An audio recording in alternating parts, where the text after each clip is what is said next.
बिस्मिल्लाहिर्रहमानिर्रहीम। अस्सलाम वालेकुम दोस्तों, आज की वीडियो के अंदर हम आपको साद इब्न उबैदा और साद बिन मुआज़ रज़ी अल्लाह ताला अन्हु की ज़िंदगी के बारे में बताएंगे। ये एक ऐसे असहाब थे दोनों, जिन्होंने नबी करीम सल्लल्लाहु अलैहि वसल्लम पर उस वक्त ईमान लाया जब आप मक्का में थे और आपने मदीना के लिए हिजरत नहीं की थी, और ये दोनों मदीना के रिहायशी थे, इसलिए इन्हें अंसारी असहाब कहा जाता है। तो आइए आज की वीडियो शुरू करते हैं और देखते हैं कि इंजीनियर मोहम्मद अली मिर्ज़ा इन दोनों असहाब के बारे में क्या कहते हैं। तो आइए वीडियो स्टार्ट करते हैं। ये वो आयत है सूरह अल-बकरा की 89 नंबर आयत, जो अक्सर हमारे बरेलवी भाई पेश करते हैं कि कुरान में आया कि यहूदी भी नबी के वसीले से दुआ किया करते थे, तो वसीला जायज़ होता है। एक गल नहीं कुछ और सी, ठीक है, वो मुस्तक़िल इलाके में मौजूद है कि वो ये दुआ करते थे, अल्लाह उस नबी को जल्दी जल्दी भेज ताकि हम उसके साथ। तो जो अल्लाह कह रहा है ना कि पहले तो तुम इस नबी के जरिए से जंगों में फतह मांगा करते थे, मुराद ये कि कहते थे कि जंग में फतह होगी जब ये मेरे पैगंबर आएंगे, अब जब आए तो इनकारी हो गए। वसीला और तवस्सुल पे मेरा मसला 43 देख लें, उसमें मैंने इस आयत को कोट किया था। और आप देखें जो हदायत यहूद व नसारा के पास रिटन फॉर्म में थी, उन्होंने इनकार किया, उनको फ़ायदा नहीं हुआ, और जिनके लिए नहीं थी उन्होंने यहूदियों से सुन के कबूल कर लिया, दुनिया के इमाम बन गए। औस और खजरज जंगजू थे अरब के, मुशरिकीन अरब के कबाइल। जब भी यहूदियों से लड़ते थे, यहूदी चूंकि दुनियादार, दुनिया परस्त, बुज़दिल, हमेशा ही जंग में मार खाते थे। तो कहते थे बच्चू जी आप तो मार रहे हो ना, जब वो आखिरी नबी आएंगे ना, हम उनके साथ मिल के पूरी दुनिया पे गलबा कर लेंगे। तो ये औस और खजरज के कान पक चुके थे ये बात सुन सुन के, और वो डरते थे कि यार इनका मसीहा कब आएगा, वो मुंजी और हादी बन के, यानी मोहम्मद रसूलुल्लाह सल्लल्लाहु अलैहि वसल्लम। जब वो आए तो ये तो अपने बापों के पीछे लग गए उलमा यहूद के।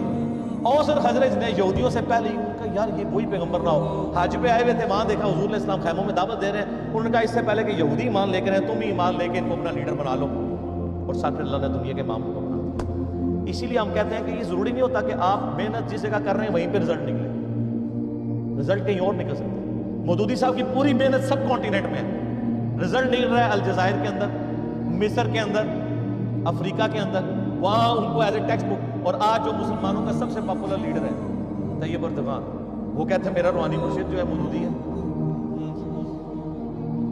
तो सर रिजल्ट कहीं और निकलेगा, वो अल्लाह को पता रिजल्ट कहां निकालना है, जो कबूल कर लेगा, वरना चचा होगा अबू लहब होगा। और बिलाल हबशा से आया हुआ है, जिसके बारे में बुखारी में आता है सैयदुना बिलाल। सैयदुना उमर कहते थे अबू बकर हमारे सैयद हैं, जिसने हमारे सैयद बिलाल को आज़ाद करवाया, रज़ियल्लाहु अन्हु अजमईन व अलैहिमुस्सलाम अजमईन। तो जो मेहनत करेगा मेरे भाई, उसको ही रिजल्ट मिलेगा।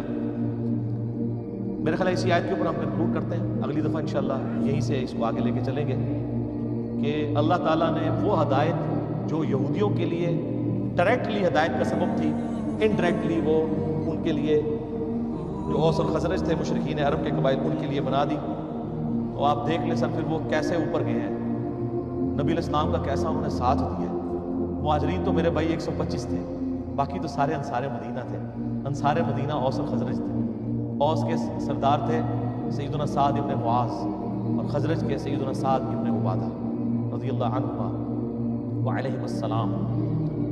155 असहाबे सुफ़ा जिनका कोई सोर्स ऑफ इनकम नहीं था, रोज़ाना उनका 2 वक्त का खाना साद इब्न उबादा के घर से जाता था।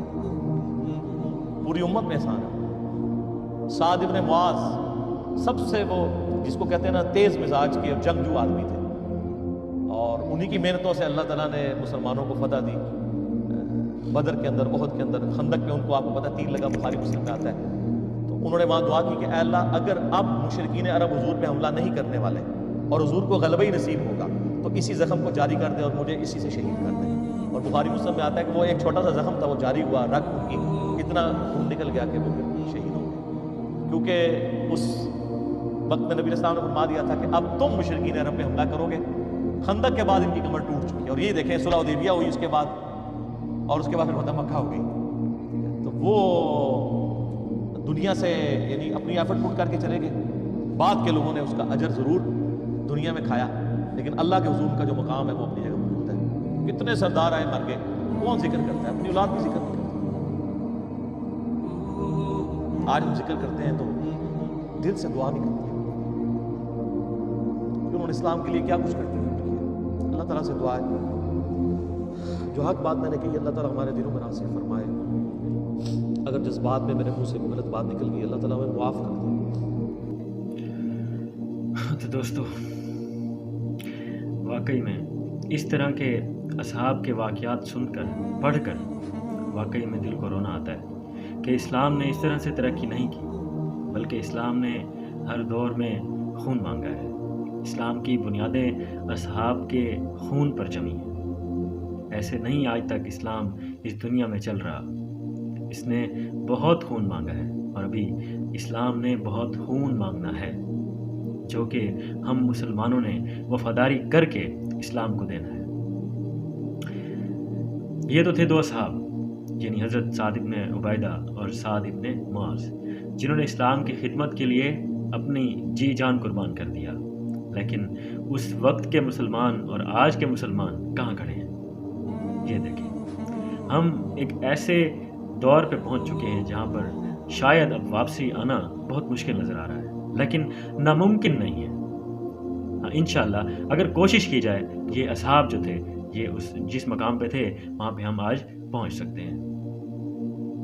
तो दोस्तों, अल्लाह पाक से दुआ है कि अल्लाह पाक हमें भी असहाब जैसा जिगर अता फरमाए, असहाब जैसा जज्बा अता फरमाए, उन जैसा ईमान अता फरमाए, और हमें भी उनके नक्शे कदम पर चलने की तौफीक अता फरमाए।